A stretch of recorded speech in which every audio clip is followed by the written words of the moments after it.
Hello ndugu zangu wa Tanzania, heri ya mwaka mpya. Naamini kila mmoja yuko poa. Sasa miaka ya 1990 ile kwenda paka 96, wakati Russia inatoka kwenye ile mifumo ya ujamaa na inakwenda kwenye ubepari. Hiki ndo kipindi ambacho akina Roman Abramovich walikuwa wakijitafuta. Lakini moja ya kitu kilichompatia utajiri mkubwa Roman Abramovich ilikuwa ni shughuli za kutengeneza kampuni ya mabodyguard. Kwa nini kampuni ya mabodyguard ilipata diri sana kwenye miaka hiyo ya 90 mpaka 96 na kumpatia utajiri mkubwa Roman Abramovich? Ni kwa sababu wakati huo ubabe ndio ulikuwa unamfanya mtu kuweza kusurvive.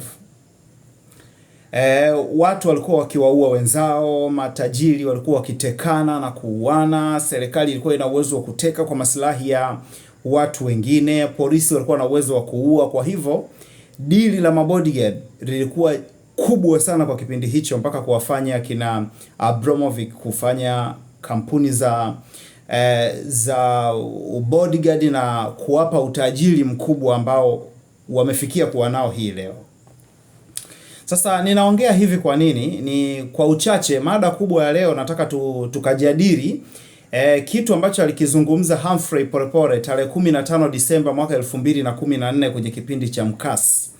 Nataka utasikiliza pale kwa umakini, nitakuwekea kipande hapo, alafu utaniambia alikuwa na maana gani, kwa sababu kwa kipindi kile yamkini hakuna aliyeweza kumuelewa, lakini leo tunaweza tukamuelewa na tukajua ni nini alikuwa akikizungumzia na tunaelekea wapi kwa maslahi mapana ya taifa letu. Nitaiunga hiyo video ya Humphrey Polepole hapa, alafu tutajadili kwa pamoja kwenye comment section, tujue ni nini. Sasa kwa nini biashara ya mabodyguard kipindi hicho ilipata nguvu sana Russia? Ni kwa sababu ya mauaji yaliokuwa yakiendelea. Leo Tanzania tunaweza tukaona Dodoma huko na inasemekana polisi walimtilia shaka mtu akiwa na pikipiki, wakampiga risasi na kumuua. Kwa hiyo unaweza ukaona tumekuwa na taifa ambalo tuna askari wahuni, wamekuwa kama askari wa Mobutu Sese Seko. Unajua Mobutu, polisi walikwenda kumuomba ujira wao.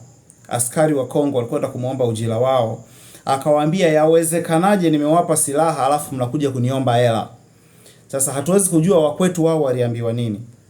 Lakini pia nitagusia jambo moja kabla tujaenda kusikiliza hii kipande cha Humphrey. Kuna mtu mmoja amekuwa akiniambia kuhusu kifo, utakufa, utafanyaje? Jamani, moja ya kitu ambacho naweza nikawaambia, once nilizaliwa lazima nitakufa, na kama nitajaliwa kufa kwa kifo hicho cha risasi, nipo tayari muda wowote, kwa sababu umri aliyokufa nao Yesu mimi nimeuzidi kidogo. Kwa hiyo kama nitakufa kwa kuongea haki, nadhani litakuwa ni jambo la heri kabisa. Sina cha kupoteza. Kwa hiyo tusitishane. Kuna watu wamekuwa mkituma message za vitisho, mnaongea kama ushauri lakini kumbe ni kutisha. Mimi sasa niwaambie tu kwamba moja ya kitu ninakitamani sasa hivi ni hicho mnachokinitishia nacho. Ndio kitu pekee ambacho ninakihitaji kwa wakati huu. Okay. Tuwape pole familia ya hao waliopotea na kuumizwa, lakini ninaendelea kusikitika kwamba polisi hii hali ya kuendelea kuchukua sheria mkononi bila kufuata sheria zenu italeta makundi ambayo yatasababisha labda tupate hayo makundi sasa ya mabodyguard kama kina Roman Abramovich walivyofanya na wakafanikiwa. Ndiko tunakoelekea. Kwa hiyo naweza nikawashauri vijana kubeba vyuma sana. Yawezekana ni fursa ambazo zinaandaliwa kwa watu kuendelea kufanya uhalifu, kuteka watu na kuumiza watu, ili sasa biashara za mabodyguard ziwe na dili kwenye taifa letu ambalo ni taifa salama tumelizoea siku zote. Anyway, nisiwachoshe sana. Twende tukasikilize hii alafu tujue ni nini kilikuwa kinamaanishwa hiyo Disemba 15 mwaka 2014. Niwatakia siku njema, Mungu awabariki sana, tuendelee kusubscribe. Mwakani tunategemea kuwa na uchaguzi. unataka yani rais atakayekuja, unahisi kitu gani ambacho kikubwa sana atakachokuwa yani anatakiwa kukifanya ili watu hawezi kupunguza hii hali ya malalamiko ya watu maskini? Hili swali nimekataa kulijibu mahali pengi kwa sababu nishaona kama ndio story ya mjini hivi. Na napendaga sana mimi nijikite kwenye mambo ya msingi. Urais unatupotezea muda sana sasa hivi kwenye mambo mengi. Urais wa 2015 umefanya tusifikiri. Urais wa 2015 umefanya tuvuruge mchakato wa katiba. Na urais wa 2015 si kitu muhimu kabisa ambacho tunakipatia chenyewe priority nje ya mustakabali mkubwa wa taifa letu. Na hii nasema bila kupepesa maneno kwamba wale wanataka urais wanatuvuruga. Na mimi kama Mtanzania nina uhuru wa kuzungumza, niseme hivyo, kama wana dhamira ya dhati na ya kweli mioyoni mwao kutuletea sisi Watanzania maendeleo, kitu cha kwanza wangekiheshimu kabisa mpaka mioyoni mwao ni mchakato huu wa katiba. Sasa Lakini napona mchakato unapigwa mateke hivi, unajua kama danadana za mpira na nini, najiuliza hivi mtu anataka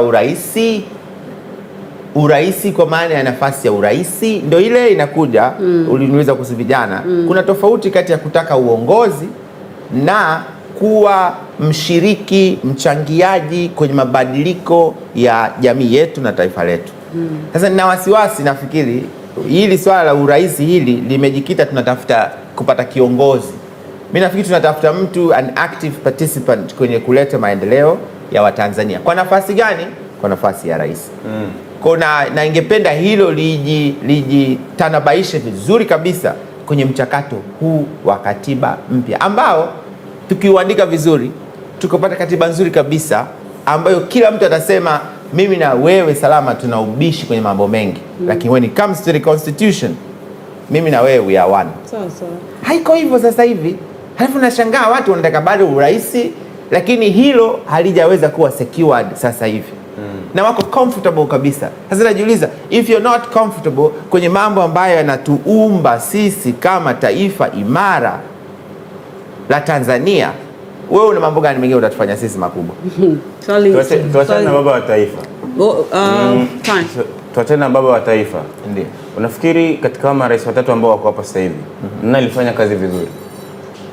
Maswali hayo tena. Wote wanafanya kazi kwa nafasi zao. Yaani kwa maana ya ukimtoa baba wa taifa, Mheshimiwa Rais mstaafu Ali Hassan Mwinyi alifanya kazi kwa sehemu yake. Yeye alikuwa mtu wa kwanza aliyetusaidia kutoka kwenye chama kimoja kwenda kwenye mfumo wa vyama vingi, kwa alipanua demokrasia kwa nafasi yake. Yeye alitusaidia kutoka kwenye uchumi